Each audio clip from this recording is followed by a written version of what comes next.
ಇಂದೇ ಡೌನ್ಲೋಡ್ ಮಾಡಿ ಮತ್ತು ನಿಮ್ಮ ನೆಚ್ಚಿನ ಶೋಗಳನ್ನ ಆನಂದಿಸಿ. ಅಂತೂ ನನ್ನ ಮಗನ್ಗೂ ನಿಮ್ಮ ಮಗಳಿಗೂ ಕಂಕಣ ಭಾಗ್ಯ ಕೊಡ್ ಬಂದಿದ್ದು ತುಂಬಾ ಖುಷಿ ಆಯ್ತು. ಈ ಸಂತೋಷಕ್ಕೆಲ್ಲ ಕಾರಣ ಸೌಂದರ್ಯ ಮೇಡಮ್ ಅವರು ಅಲ್ವೇನ್ರಿ?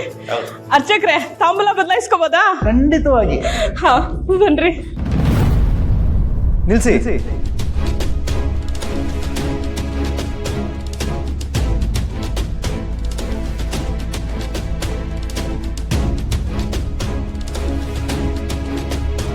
ಒಂದ್ 5 ನಿಮಿಷ ಕಾಯ್ಬೋದಾ?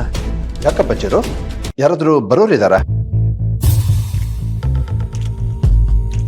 ಇಲ್ಲಪ್ಪ, ಯಾರು ಬರೋದೇನಿಲ್ಲ. ಮತ್ ಯಾಕೆ 5 ನಿಮಿಷ ಅಂತ ಹೇಳ್ತಿದ್ದೆ ಚಿರು? ನಿಂಗೆ ಏನಾದ್ರೂ ಇಂಪಾರ್ಟೆಂಟ್ ಕಾಲ್ಸ್ ಇದ್ರೆ ಆ ಕಡೆ ಹೋಗಿ ಮಾತಾಡು. ಕಾಲ್ ಆತರ ಏನಿಲ್ಲ ಅದಕ್ಕೆ. ಮತ್ತ್ಯಾಕೆ ಶುಭ ಕಾರ್ಯಕ್ಕೆ ತಡ ಮಾಡೋದು? ತಾಂಬೂಲ ಬದಲಾಯಿಸ್ಕೊಳ್ಳಿ ಅಲ್ವಾ? ನೀವು ಬದಲಾಯಿಸ್ಕೊಳ್ಳಿ. ಸುಕನ್ಯಾ. ದೇವಲಗ್ನಂ ಸುದಿನಂ ತದೇವ ತಾರಾಬಲಂ ಚಂದ್ರಬಲಂ ತದೇವ ವಿದ್ಯಾಬಲಂ ತದೇವ ಲಕ್ಷ್ಮೀಪತೆ ಸುಲಗ್ನ ಸಾವಧಾನ.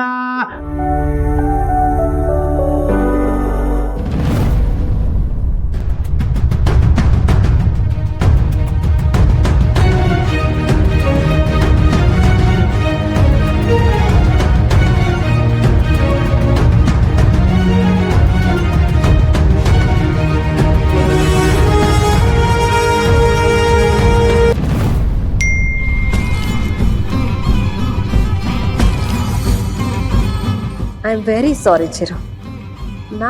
ನೀನಾ ಅಂತ ಬಂದ್ರೆ ನಾನು ನಿನ್ನನ್ನು ಕೇರ್ ಮಾಡಲ್ಲ. ಹಚ್ಚಿಬಿಡು, ಎಲ್ಲ ಶುಭ ಕಾರ್ಯ ಮುಗ್ದೇ ಹೋಯ್ತಲ್ವಾ? ಅಣ್ಣ ಇನ್ನೂ ಬಂದಿಲ್ಲ. ಅದೇ ನಮ್ಗೆ ಅರ್ಥ ಆಗ್ತಲ್ಲ. ಆ ಕೇಳಿದಾಗ 5 ನಿಮಿಷದಲ್ಲಿ ಬರ್ತೀನಿ ಅಂದ್ರು, ಈಗ ನೋಡಿದ್ರೆ ಕಾಲ್ ರಿಸೀವ್ ಮಾಡ್ತಾ ಇಲ್ಲ. ಅಣ್ಣ ಬೈಕಲ್ಲಿ ಬರ್ತಿರ್ತಾರೆ, ಅದಕ್ಕೆ ಫೋನ್ ಎತ್ತಿಲ್ಲ ಅನ್ಸುತ್ತೆ. ಇರ್ಬೋದು, ಆದ್ರೆ ತಲೆ ಕೆಡ್ಸ್ಕೊಬಿಡಿ ಹಚ್ಬಿಡು. ಲಗ್ನ ಪತ್ರಿಕೆ ಬರ್ತಿರೋದಷ್ಟೇ, ಇನ್ನು ಮದ್ವೆ ಆಗಿಲ್ಲ ಅಲ್ವಾ? ಅಂತೂ ಇವತ್ತಿಂದ ಅಫಿಷಿಯಲ್ ಆಗಿ ರೋಹಿತ್ ನಮ್ಮನೆ ಸದಸ್ಯ ಆದ. ನಮ್ಮ ಮಗ ರೋಹಿತ್ ಹೇಗೆ ನಿಮ್ಮನೆಗೆ ಸದಸ್ಯನೇ ಆದ್ನೋ ಹಾಗೆ ಅರ್ಚನೆ ಕೂಡ ನಮ್ಮನೆಗೆ ಮಗಳಾದ್ಲು. ಆದಷ್ಟು ಬೇಗ ನಮ್ಮ ಮನೆಗೆ ಬಲ್ಗಾಲಿಟ್ಟು ಬಾಮ್ಮ. ಏನು ಟೆನ್ಷನ್ ಮಾಡ್ಕೊಳ್ಬೇಡಿ, ಇನ್ನೊಂದು ವಾರ 2 ಕಾಲಿಗೆ ಮನೆ ಒಳಗೆ ಬರ್ತಾಳೆ.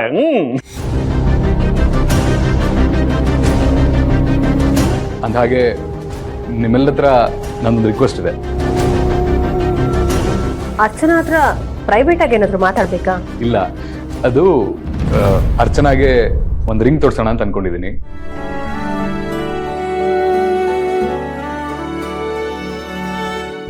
ನೀವೆಲ್ಲರೂ ಪರ್ಮಿಷನ್ ಕೊಟ್ರೆ. ಅದಕ್ಕೇನಂದಪ್ಪ, ಎಷ್ಟೇ ಆಗ್ಲಿ ನೀವು ಗಂಡ ಹೆಂಡತಿ ಆದಂಗೆ ಅಲ್ವಾ, ಮಾಡ್ಬೋದು.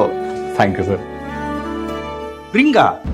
ನಾವು ರಿಂಗೇ ತಂದಿಲ್ವಲ್ಲ ಅಪ್ಪ, ಅದು ನಿಮಗೆ ಗೊತ್ತಿಲ್ಲದೆ ನಾನೇ ನಿನ್ನೆ ಹೋಗಿ ತಗೊಂಬಂದೆಪ್ಪ. ಓಹೋ,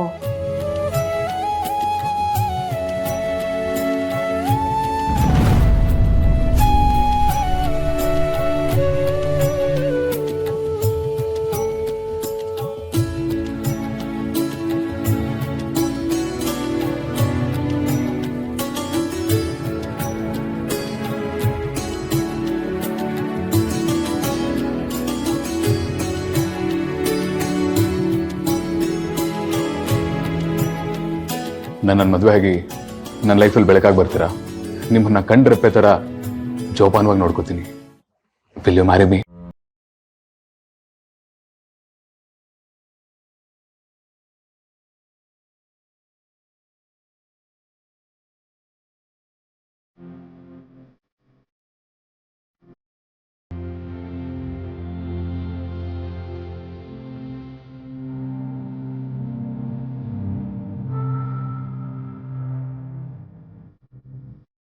ಅರ್ಚನಾ, ನಾಚ್ಕೋಬೇಡ, ನಾವೇನು ಅನ್ಕೊಳಲ್ಲ. ಕೈ ಕೊಡಮ್ಮ.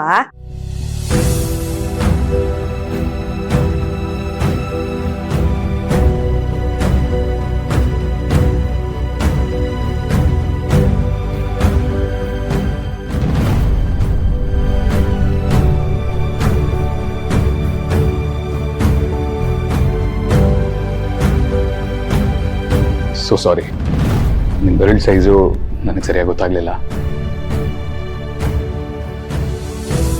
ಲೋಷನ್ ಹಚ್ಚಿದ್ರೆ ಸರಿ ಹೋಗುತ್ತೆ. ಮಕ್ಳು ಹಠ ಮಾಡಿದಾಗ ಸಿರಪ್ ಕುಡ್ಸಲ್ವಾ, ಹಾಗೆ. ಅಂದ್ರೆ ಬಲವಂತದಿಂದ ರಿಂಗ್ ಹಾಕ್ಬೇಕಾ?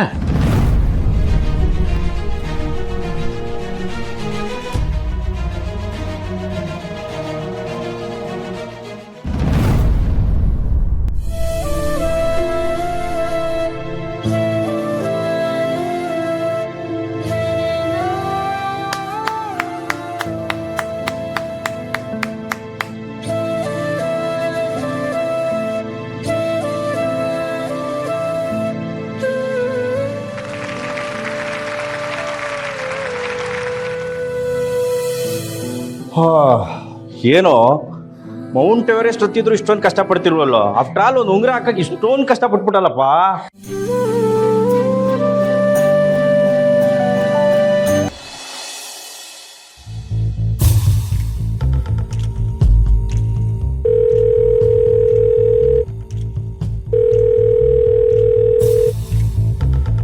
ಏನಾಯ್ತು ಹಸ್ಬೆಂಡು? ರಾಹುಲ್ ಅಣ್ಣ ಫೋನ್ ಎತ್ತಿಲ್ವಾ? ಇಲ್ಲ, ಏನಾಯ್ತು ಅಂತಾನೆ ಗೊತ್ತಾಗ್ತಾ ಇಲ್ಲ. ಇನ್ನೇನು ಬರ್ತಾರೆ ಅಂತಿದ್ರೆ ಇಷ್ಟೊತ್ತಾದ್ರೂ ಬರಲಿಲ್ಲ. ಎಷ್ಟು ಫೋನ್ ಮಾಡಿದ್ರು ರಿಸೀವ್ ಮಾಡ್ತಾ ಇಲ್ಲ.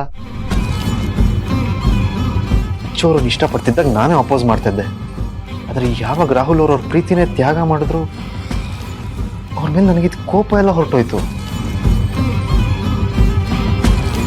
ಅಚ್ಚುನು ಅಷ್ಟೇ, ನಮ್ಮ ಬಲವಂತಕ್ಕೋಸ್ಕರ ರಾಹುಲ್ ಹಾಗಂದ್ರು ಅನ್ನೋ ಕೋಪಕ್ಕೆ ಮದುವೆಗೆ ಒಪ್ಕೊಂಡಿದ್ದಾಳೆ ಹೊರತು ಅವಳು ಸ್ವಂತ ಇಚ್ಛೆಯಿಂದ ಈ ಮದುವೆಗೆ ಒಪ್ಕೊಂಡಿಲ್ಲ ಅವಳು. ಆದ್ರೆ ಎಷ್ಟು ಕೇಳಿದ್ರು ಅದನ್ನ ಒಪ್ಕೊಳ್ತಿಲ್ಲ ಅವಳು. ನಾನು ರೋಹಿತ್ನ ಇಷ್ಟಪಟ್ಟು ಮದುವೆ ಆಗ್ತಿದ್ದೀನಿ ಅಂತ ಸುಳ್ಳು ಹೇಳ್ತಾಳೆ. ಇಷ್ಟೆಲ್ಲ ಬೆಳವಣಿಗೆಗಳ ಮಧ್ಯೆ ರಾಹುಲ್ ಅವ್ರು ಯಾಕಿನ್ನೂ ಬಂದಿಲ್ಲ ಅಂತ ಅರ್ಥ ಆಗ್ತಲ್ಲ ನನಗೆ. ರಾಹುಲ್ ಅಣ್ಣನ ಬಗ್ಗೆ ನಿಮ್ಮ ಮನಸ್ಸಲ್ಲಿ ಇದ್ದ ದ್ವೇಷ ಇಷ್ಟು ಬೇಗ ಹೋಗುತ್ತೆ ಅಂತ ನಾನು ಅನ್ಕೊಂಡಿರ್ಲಿಲ್ಲ. ಪ್ರೀತಿಸೋರ್ನ ದೂರ ಮಾಡೋದು ದೊಡ್ಡ ಪಾಪ ಅಂತ ನೀವು ಒಂದು ಮಾತು ಹೇಳಿದ್ರಲ್ಲ, ಆ ಮಾತು ನನ್ನ ನಿರ್ಧಾರ ತಗೊಳ್ಳೋ ಹಾಗೆ ಮಾಡ್ತು. ಅದಕ್ಕೆ ಅಚ್ಚು ಖುಷಿನೇ ಮುಖ್ಯ ಅನ್ಸಿ ಅವಳು ಇಷ್ಟಪಟ್ಟಿರೋ ರಾಹುಲ್ ಅವ್ರ ಜೊತೆ ಅವಳು ಮದುವೆ ಮಾಡ್ಸಕ್ ಪ್ರಯತ್ನ ಪಡ್ತಾ ಇದ್ದೀನಿ. ಯೋಚನೆ ಮಾಡಬೇಡಿ ಹಸ್ಬೆಂಡು, ನೀವು ಮಾಡ್ತಿರೋ ಒಳ್ಳೆ ಪ್ರಯತ್ನಕ್ಕೆ ಖಂಡಿತ ಕೈಗೂಡುತ್ತೆ. ಆದರೆ ಇವತ್ತು ಅರ್ಚನಾಕನ್ ಮದುವೆಗೆ ಲಗ್ನ ಪತ್ರಿಕೆ ಬರ್ದಿದ್ದಾರೆ. ಮನೆಯವ್ರು ಕೇಳಿದ್ರೆ ಏನು ಹೇಳ್ತೀರಾ? ಎಲ್ರಿಗೂ ಉತ್ತರ ಕೊಡ್ತೀನಿ. ಅಚ್ಚು ರಾಹುಲ್ ಅವ್ರನ್ನ ಮೊದಲ ಥರ ಇಷ್ಟಪಟ್ಟು ಮದುವೆ ಆಗಕ್ಕೆ ಒಪ್ಕೋಬೇಕು. ಹಾಗಾದ್ಮೇಲೆ ಮನೆಯವ್ರನ್ನ ಒಪ್ಸೋದೇನು ದೊಡ್ಡ ವಿಷಯ ಅಲ್ಲ. ರಾಹುಲ್ ಬರಲಿ, ಅಚ್ಚು ಜೊತೆ ಕೂರ್ಸ್ ಮಾತಾಡಿಸ್ತೀನಿ. ಆಮೇಲೆ ಏನಾಗುತ್ತೋ ನೋಡೋಣ. ಅರ್ಚನಾನ ರಾಹುಲಿಂದ ದೂರ ಮಾಡಬೇಕು ಅಂತ ಸೌಂದರ್ಯ ನೋಡ್ತಿದ್ರೆ ಶಿರು ಇಷ್ಟೆಲ್ಲ ನಡೆಸ್ತಿದ್ದಾನಾ? ಮೊದಲು ವಿಷಯನ ಹೋಗಿ ಸೌಂದರ್ಯನ ಹೇಳ್ಬೇಕು.